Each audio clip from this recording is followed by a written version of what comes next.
Hi, shout out mga kalodi, mga kabiyahero. Lokasyon pala natin ngayon dito sa Tagaytay.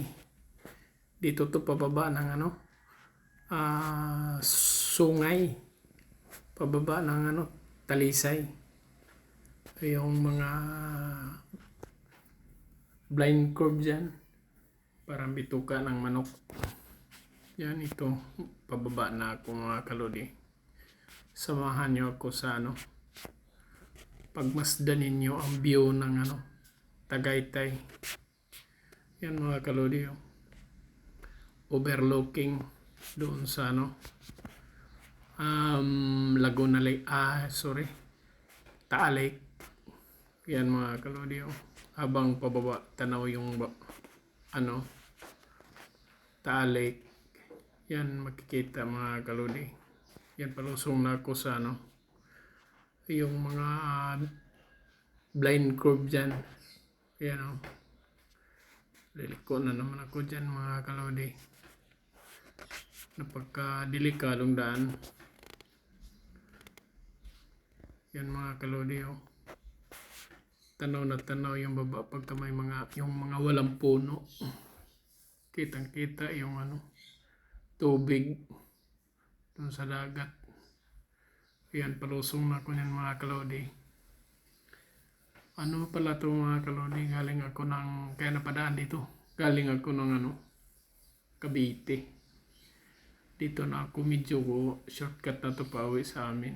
Pa Santo Tomas. Dito na ang magandang daan kaysa dadaan ka pa ng expressway.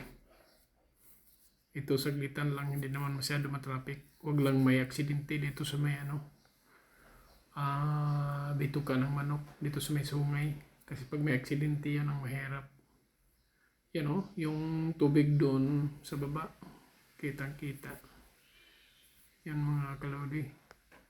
Hanggang pababa. Pagmasdan ninyo mga kalodi. Tanaw na tanaw yung baba mga kalodi. Ang ganda ng tanawin dyan. Liliko na naman tayo. Kukurba na naman tayo dito mga kalodi. Yung paglusong yan, biglang liko na naman yan. Kaya mahirap dumaan dito pagka alanganin yung preno mo. Palusong pababa. Kahit kahit pataas. Mahirap pa rin, lalo na pag may selbong makahinto ka dyan sa may kurbada yan, hindi mo tanaw talaga yung baba, yung kasalubong mo. Okay mga kalodi, putulin ko muna kasi medyo matraffic na, parang may paparada dyan sa may nakaharang. Okay mga kalodi, abangan na lang yung kadugtong ng aking video. Thank you for watching. Babu.